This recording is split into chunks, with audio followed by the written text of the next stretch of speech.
Bonsoir Corinne, bonsoir à tous nos téléspectateurs de Leitmotiv. Aujourd'hui, pour le grand format de cette semaine, nous sommes à la CGECI où se tient un atelier de recadrage du code d'investissement organisé par le CPC, le Centre de promotion et d'investissement en Côte d'Ivoire. Cet atelier regroupe des entrepreneurs, des représentants d'établissements financiers et bien évidemment des partenaires au développement. Vous voulez en savoir plus? Allez, suivez-moi.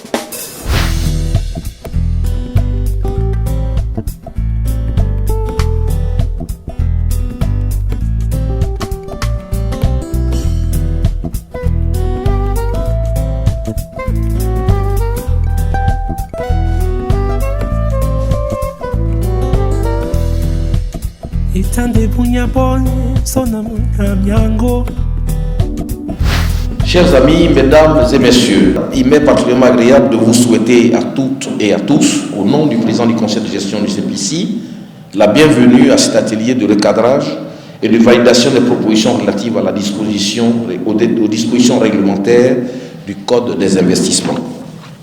Les différentes réformes structurelles et institutionnelles réalisées par les autorités ivoiriennes qui ont hissé la Côte d'Ivoire pour la deuxième année consécutive au rang des 10 meilleurs pays réformateurs au monde, nous confortent dans notre conviction que ce pays dispose d'un environnement des affaires en constante amélioration. Toutefois, dans un environnement de compétition et de constante mutation, il nous appartient de faire la veille stratégique, d'être innovants afin d'améliorer ces bels outils de promotion de l'investissement privé. Aussi, depuis la mise en œuvre de ce code des investissements en septembre 2012, le CPC a agréé 347 projets d'investissement, cumulant un montant de 1090 milliards et créant 12 828 emplois. Excellences, mesdames et messieurs, la suite de cette cérémonie d'ouverture, les experts se répartiront en 3 commissions et leurs travaux s'attireront autour des thèmes suivants. Commission 1, interprétation et mise en application du code. Commission 2, conditions et bénéfices du Code des investissements et commission 3, Code des investissements et développement économique, quelle adéquation?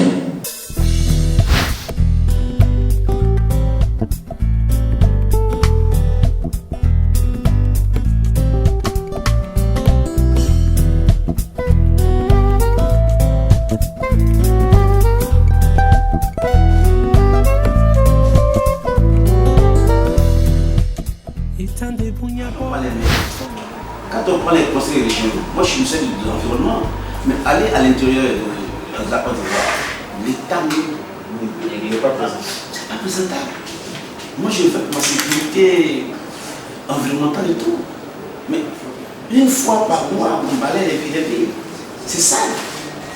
C'est grave. On attend les tournées présidentielles ministérielles pour arranger les faits. Donc, les maires, les conseils régionaux ont un rôle très important à jouer. Ce n'est pas le gouvernement seulement. Qu'est-ce qu'ils font pour que ces zones B et C là attirent les gens? Je pense que dans les propositions, on pourrait aussi s'étendre un peu sur les questions environnementales. Si on doit mettre en place des unités ou bien des investissements, quelles sont les dispositions qu'on pourrait prendre pour des entreprises qui respecteraient l'environnement dans ce cas? Donc, si je comprends bien la problématique que vous évoquez, qui rejoint ce que vous évoquez comme piste de solution, qui rejoint quelque chose qui avait été dit précédemment, à savoir les avantages comparatifs des régions, arriver à établir ce que ces régions-là ont, ce qu'elles offrent, et puis avoir une politique d'incitation fiscale qui soit véritablement ciblée. En fait, c'est ça. Est-ce qu'il y a des mesures prises afin de pouvoir sensibiliser ces opérateurs économiques et même ces investisseurs étrangers ou nationaux par rapport aux décisions prises dans cet atelier? Très bien. Je voudrais d'abord, au nom du directeur général du CPC, vous remercier de l'opportunité que vous m'offrez. Nous sommes effectivement un atelier pour justement essayer de revoir le code d'investissement qui est en place donc par la volonté du gouvernement et qui accompagne le développement qui est voulu par le gouvernement et le chef de l'État.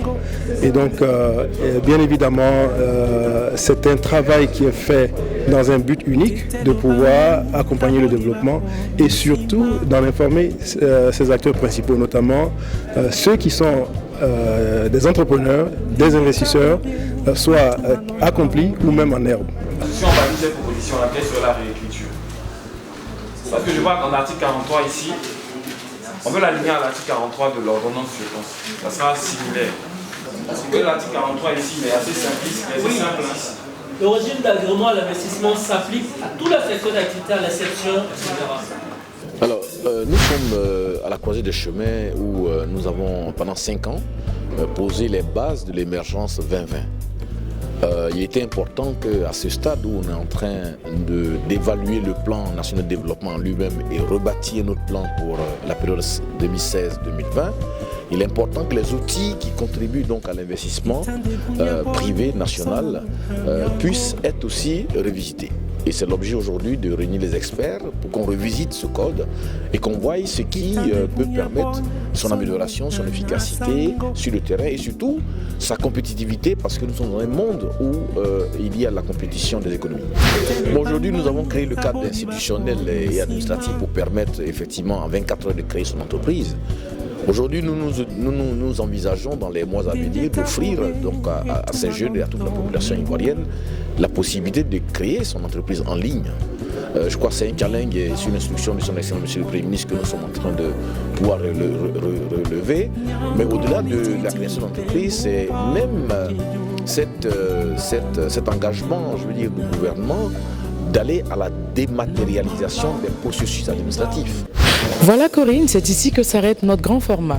Comme vous l'avez constaté, tout est fait pour que nos téléspectateurs qui nous suivent ou qui rêvent d'entreprendre une activité puissent trouver réponse à leurs questions. Alors, je vous dis à la semaine prochaine pour un nouveau grand format.